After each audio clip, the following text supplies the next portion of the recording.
Making our headlines today, Wednesday, March 25th. CIMA announces its 2026 to 2028 Board of Directors. Students of Prospect Primary celebrate International Maths Day. And the National Movement Challenge kicks off this Sunday, March 29th.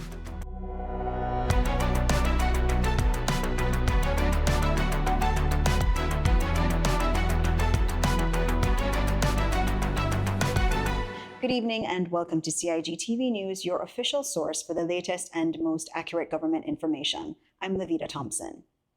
A new board of directors has been appointed to the country's financial services governing body. The Ministry of Financial Services and Commerce announced the new Cayman Islands Monetary Authority, or CIMA board, earlier today, Wednesday, March 25th. Premier and Minister for Financial Services and Commerce, Honorable Andre Ebanks, spoke briefly regarding the appointment alongside the chairperson and deputy chairperson. Greetings, Cayman. We have some exciting news. We are here to discuss the new composition of the Cayman Islands Monetary Authority's Board of Directors. As many may know, financial services is our country's primary economic driver, and its primary regulator is the Cayman Islands Monetary Authority. It is with great pleasure that I here today announce the Cabinet has appointed the new chair of the Cayman Islands Monetary Authority, Ms. Anna Gobot, and Deputy Chair, Ms. Heather Smith, and a host of others. Chairperson Anna Gobalt brings more than 2 decades of financial services experience as she begins leadership of the CIMA board. Ms. Gobalt has served as an independent director, consultant, and practicing attorney in multiple prominent organizations in the Cayman Islands. She holds an honors degree in law from the University of Liverpool and qualified as an attorney in the Cayman Islands in 2005. Thank you, Premier. It's a great privilege to have the opportunity to chair the CIMA board. CIMA's core work is vital to the jurisdiction. I value this opportunity in this crucial phase in CIMA's history.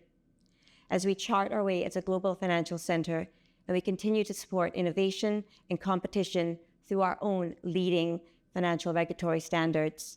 I look forward to working with CIMA colleagues and the executive as we deliver on this mission. As we look forward to 2026 and beyond, we remain focused on ensuring a stable, modern, and internationally respected financial system. She's supported by Deputy Chairperson Heather Smith, who also brings extensive financial services regulatory experience in the Cayman Islands to the board. Before joining the private sector, Heather spent 25 years at CIMA itself, including as head of the Investments Supervision Division. She holds a Bachelor of Science in Business Economics from Florida A&M University and a Master of Laws from the University of Liverpool. Thank you, Mr. Premier. It is indeed an honor to be appointed to this role and to be able to contribute alongside my fellow directors, the CIMA's executive management, and my other colleagues within the ministry. As a former regulator with over 25 years in industry, I understand firsthand the importance of CIMA's contribution as a regulator of the financial services sector here in the Cayman Islands. And I look forward to the opportunity to be able to provide input based on my prior experience with CIMA, as well as my industry experience. Thank you very much for this opportunity. The names of the entire board are displayed on screen and can be found online by visiting gazettes.gov.ky. Congratulations to the new appointees. In education news, Prospect Primary School celebrated International Maths Day recently, which proved to be exponential fun for teachers and students. Here are some highlights from the day.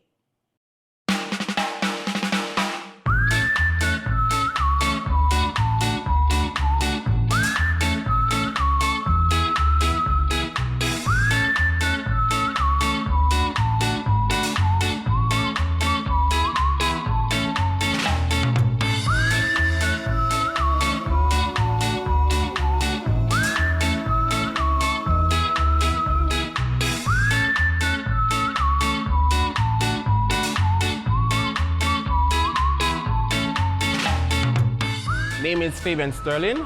I am the numeracy coach here at Prospect Primary School, one of the best schools in the whole wide world. So what's happening here is a high energy focus on maths today. We're celebrating Pi Day, we're celebrating Maths International Day, and also in cooperation with World Syndrome Day, we're doing Crazy Socks Day as well. Today we are focusing on the theme, Mathematics and Hope. But we took it here further to say HOPE stands for Higher Order Problem Solving Era. So all stations that you're going to see today are going to be, children are going to be exposed to different things that they have to solve, things that they have to apply to real life situation, and just apply Polly's 4 steps of problem solving. So they are going to be understanding the problem. As a team, they are going to derive at a plan. They're going to carry out that plan using all the strategies of problem solving. And then they're going to compete to see if their strategies and plans are working. So the impact of this day is that our students are now better able to do more reasoning problems, be more critical and analytical thinkers. And as our PYP stands are, we want them to be good communicators, inquirers, and all things that comprises of the PYP component. Well, later on this afternoon, we're going to be having our fashion show. So our students have been dressed in their fashions, in their mass attire rather. And so we're going to be having our fashion show, and they're going to display their skills based on what they would have garnered from the different stations. So in the morning aspect, it's going to be Key Stage 1, and they have 6 stations. They're going to play detectives, solving things. They're going to be cracking the code, doing patterns. And then now in the afternoon, we're going to have Key Stage 2, and they'll be doing more hands-on activities. For example, they may have 2 drugs of different quantity or volumes, and they have to now give us an estimate of an actual volume. So for example, they may have a 1 liter bottle and a 500 milliliter bottle, and they're asked to give us exactly 1 milliliter of water. So they're going to be using all the strategies that they have garnered throughout the entire school year and applying it now to today's activities as well.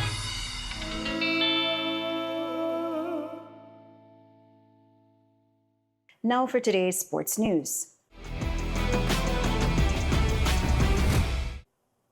The Cayman Islands government is challenging every resident to get moving. This Sunday, March 29th, the Ministry of Health, Environment and Sustainability launches Move It Cayman, a 12-week national movement challenge open to all residents of all ages across all 3 islands. The challenge is the first initiative under the government's Step Into Wellness campaign, which aims to tackle non-communicable diseases by encouraging healthier, more active lifestyles. It kicks off at the Deputy Governor's 5K Challenge and has the backing of multiple ministries, schools, and private sector partners. Prizes are on offer for both individuals and groups throughout the challenge. Residents can register now at gov.ky/moveitcayman. Schools and businesses interested in joining can email mhwsteps@gov.ky for more information. Let's take a look at today's weather forecast. A high-pressure system continues to drive moderate to fresh winds and moderate to rough seas across the Cayman area tonight, with a small craft advisory in effect. Conditions are expected to ease from tomorrow as the system drifts east. A surface trough west of our area is bringing cloudy skies and a 40% chance of showers. Winds will be northeast at 10 to 15 knots with higher gusts, and wave heights of 4 to 6 feet are expected overnight. Temperatures will fall to the mid-70s. For local weather updates, be sure to visit the Cayman Islands National Weather Service website, weather.gov.ky, and follow their Facebook page for the most reliable coverage.